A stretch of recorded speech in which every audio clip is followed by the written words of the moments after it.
Hey, educators. Have you ever just sat in your car after work and just stared off into space?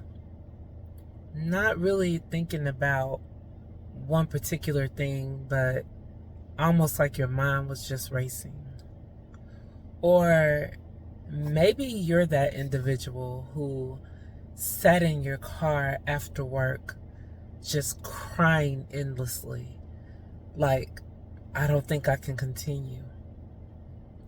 Well, this series is for you. Education almost broke me. Welcome to the Therapy Drop. My name is Alicia. Some refer to me as Dr. Walls Boston. But I created this series, Education Almost Broke Me, out of the pain that I endured working in the education field for 27 years now. You know, I began my journey as an educator in the role of paraprofessional. I was actually a teacher's assistant. And what made me actually go into getting my teacher's certification was a family member who actually tapped into the fact that this was indeed a gift that I held. Being an educator was who I was in my true essence. It was a God-given gift. I knew how to reach children, how to teach children, and how to get them to grow. And so I stepped into this field with that passion and with the knowledge that here I was, and I was in a position where I could actually impact the lives of future generations. So now, where do we go from there? Well, we began to think about the pain that I endured, that I suffered at the hands of, let's just call it what it was. Of administrators, of some colleagues. It just depended on the capacity that I was serving at that time. So let me be clear about this particular series. This series is not to air anyone's dirty laundry.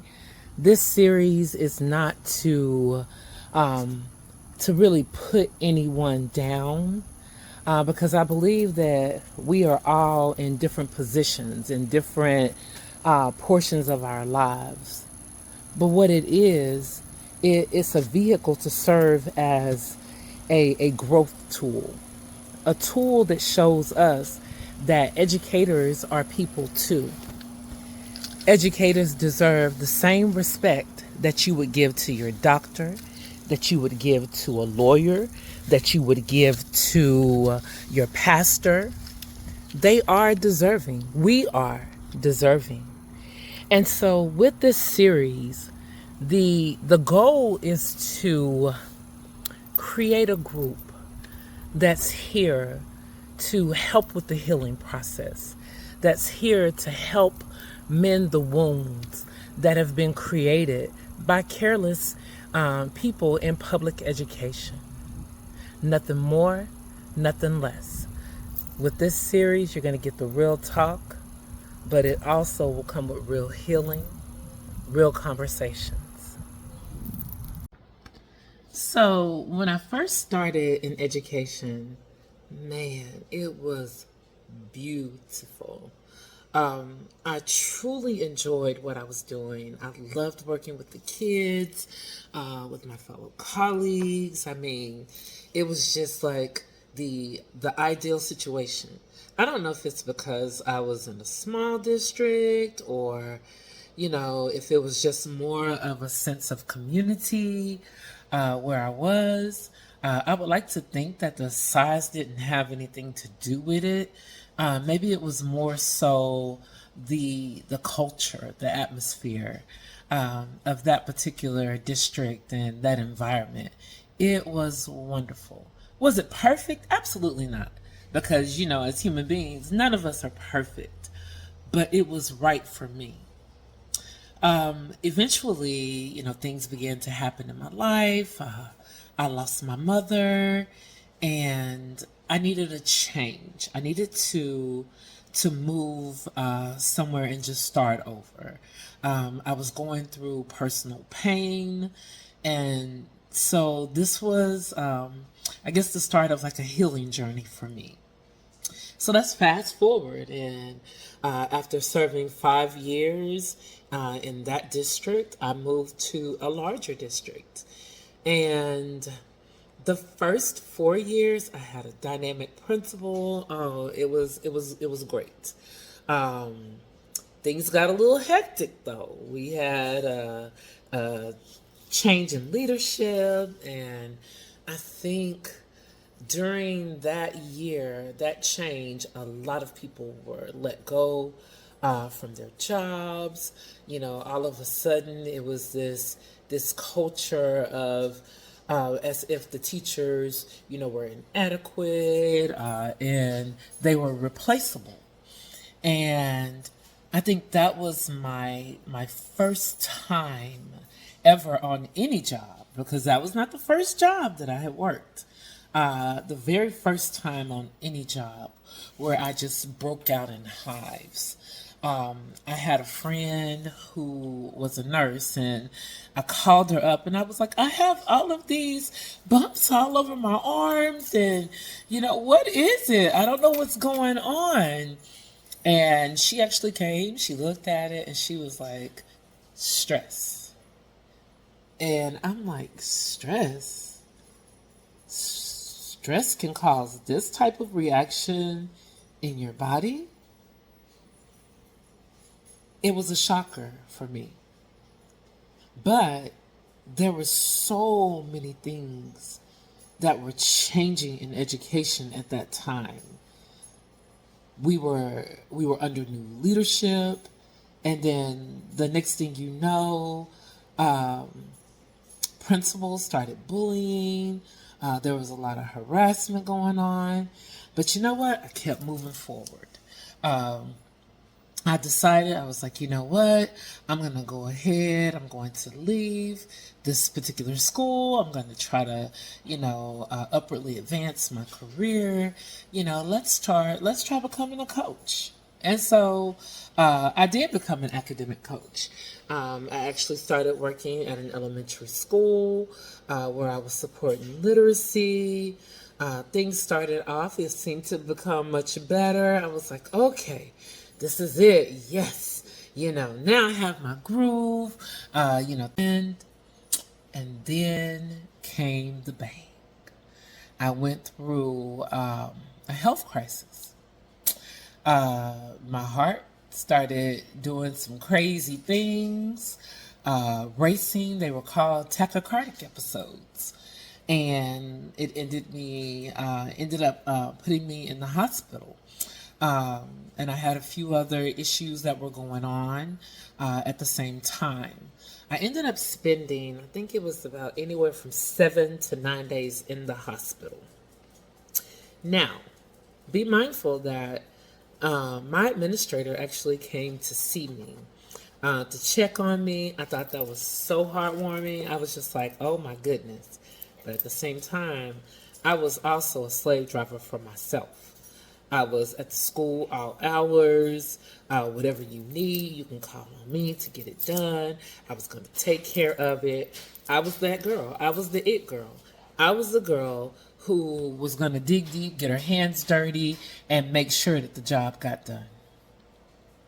Well, when I came back from my hospitalization, I had a few things, private things that were done, which required a recovery period.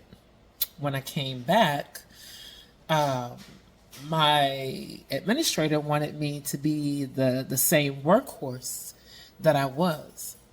I was no longer in that capacity. At that time, I needed a little period for growth, for rest, for recovering. Let's just say that's when, I guess you would say, slight harassment. Maybe some would call it, I don't know if you would call it retaliation, but it began. It started with, I was starting this little group at the school, dealing with like weight loss, and I put a poster up. Well, all of a sudden, I couldn't post anything, and the principal wanted it down, and it was not, cleared, and I could not bring that program to the school. The teachers would get off track, and now mind you, this was a health benefit that could really help, with teachers who were struggling with weight loss. Just think about it. Health is wealth, right? And so if you're providing these resources for your teachers to actually help them become a better them, eventually, if a teacher is taking care of themselves, then that leads to them being able to be there for their kids, your students, right? And to be their best while they're at work. It's almost like that plane philosophy. Don't put the mask on your neighbor's face before you put it on your face. And so, teachers are showing up, not taking care of themselves, but expected to be able to take care of the kids. So we keep going. I was still struggling with health concerns, still having just a hard time maneuvering through this newfound health discovery. The principal continued. It was continuous attacks regarding my job performance. All of a sudden, even though I was quote unquote taking over this writing class, and those kids did outstanding, but I was just like, okay, what? It was really confusing. It was very confusing. Suffice it to say, I actually ended up being let go from that position because the grant ended. And so it was like a riff. And so I had to secure another job, which I did. I ended up going back into the classroom, worked for this amazing principal as a fourth grade teacher, did a dynamic job. A new principal came in at the old campus where I was riffed, right? New principal came in, heard about the work that I had been doing with the student body over there, brought me in for an interview with the committee, ended up getting a job as a teacher specialist back at the old campus, right? Yes, things were wonderful. Oh, absolutely amazing. This principal seemed to get it. She seemed to understand that it was crucial to make sure that you were attentive to your staff's needs. Not saying that you had to be a slave to their needs, but that you actually showed genuine care for your teacher's well-being. And this principal really supported that the ideation of embracing your teachers and actually, making them feel part of the community, building up the culture on the campus. So this caused me to say, okay, you know what?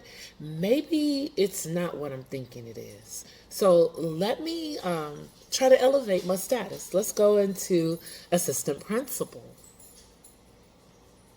So just to make a short story, a long story short, I went into an AP position, and that's when, quote unquote, all hell broke loose. So being in the AP position, it really opened my eyes to a lot of discrepancies, a lot of things that went against our educational code of ethics, the very things that we get trained on as administrators, as far as like when it comes to harassment, when it comes to professionalism, how we speak to others. Y'all, I've gone from being quote unquote cussed out, being called the bitch by my principal in an indirect manner, but it was quite apparent to me and everyone else in the room that she was referring to me as that, and that's not what my mom raised. That's not what my father raised, and that's not who God created me to be. So that was not the truth that I was going to walk into. But, you know, there comes a time when you realize ties need to be severed. But I didn't have to sever the ties. God severed them for me. I kid you not. Every time I found myself in an abusive situation where a principal felt that they could cuss, yell at me, or whatever it may be, God was, it was always like a ram in the bush to free me from that. You know, I got into education because I really believed, and I still believe, that I have a gift to share with these young people. I know how to build relationships with kids. I know how to get kids to come around, and it may not be in the manner that my superiors may want me to do it, but I know how to do that. I even know how to build relationships with teachers and how to make them feel valued, how to make them feel as if they're a part of the community, because they are. Teachers are the foundation of education. Without teachers, we have absolutely nothing.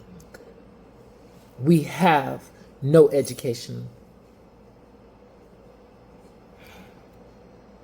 So I paused there for just the effect, right? But honestly, y'all, we have nothing if we can't learn how to treat the educators that serve in a teaching capacity. We have nothing. So how did I try to survive?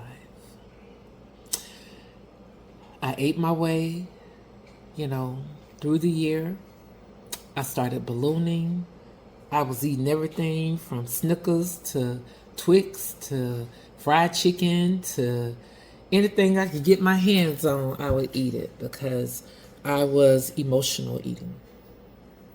And it led to me getting at the highest weight that I have ever been at, and that was 350 pounds. Can you imagine, me already dealing with some health issues, and then now I've tacked on these extra pounds, which have led me to be at 350.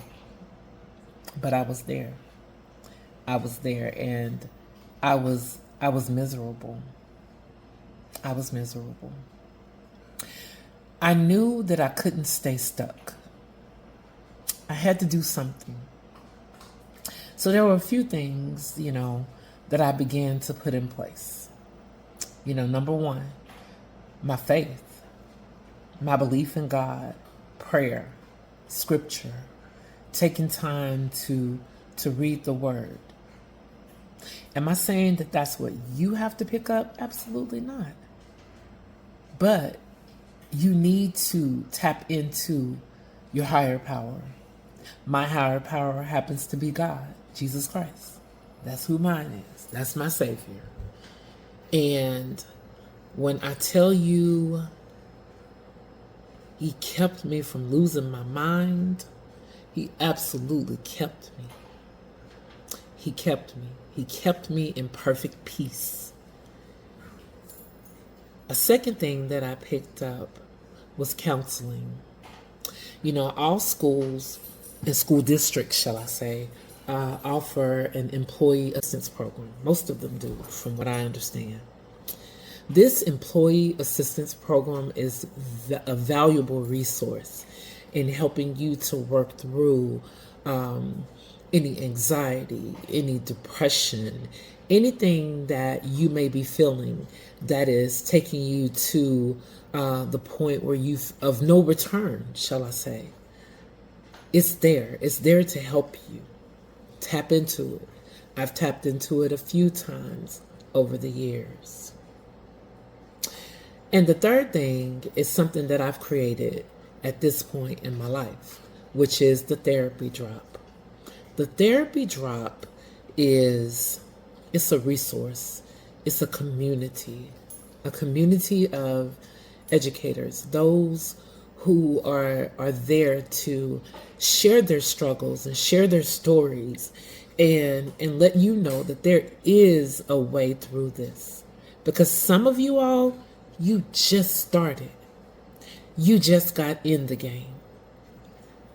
I should not be speaking to a teacher who has only been at this for 1 or 2 years and they already feel like they can't do it. Yes, you can. You can do this. How about those who are at 5 years or 10 years and you're thinking, you know what? I'm just going to walk away. No, you won't. No, you will not. The education field is huge. It is, man, it stretches from coast to coast, right? And so don't ever feel like you have to stay stuck in the district where you're at, in the school where you're at, because there's always another place that will receive you, that will let you know that you're treasured, that will let you know that they're thankful for you being there and sharing your expertise. Okay? But the main thing is making sure that you do survive. So if I could go back and I could tell myself anything, I would say put your boundaries in place. We have boundaries for a reason. Now, am I saying that everything that you do is going to be done during the hours, during work hours? Possibly not. You know, there are always ebbs and flows to this educational thing, right? But there is no way that you should be spending all of your private time involved in education. You have to create time for you. You have to create time to spend with family. There are some times where you have to not answer that email. And you have to wait until Monday morning to get that email and then take care of business. You have to take care of you. So boundaries are a number one thing that I wish that I had put in place, because during those times, you know, where I was being mistreated, and I didn't even go just deep, you know, into the topic, and I probably will tap back in later as I continue the interview series. But I don't want to get so focused on the pain. I want to be more focused on the recovery, right? The next steps, how to make sure that, you know, I'm helping others to win. And so if you're an educator and you're watching this and you're struggling, please hear me when I say you, that person right there who's looking at me, you are not alone. You have a community, a family of educators who have been through the storm and the rain, just like you're going through it. But we figured out how to make it work and how to survive. And guess what? The therapy drop is here to help you in your recovery. So when you get a chance, take a moment, go to my Facebook page, look up the Therapy Drop group, go ahead and join. So that way you can become part of the conversation. You can receive the daily motivational tools that I give Monday through Friday. I have different, I think, like Mindful Monday, Transparent Thursday. So tap in. What is it going to hurt you to go in and join and become part of the community and what I would consider a movement? Because over here, I'm all about breaking barriers and building power. So make sure that you go ahead and like, share, and subscribe. Go ahead so that way you can continue to tune in to the Therapy Drop series, because I have some other nuggets being dropped by other participants. Thank you for your time today. And as always, be blessed.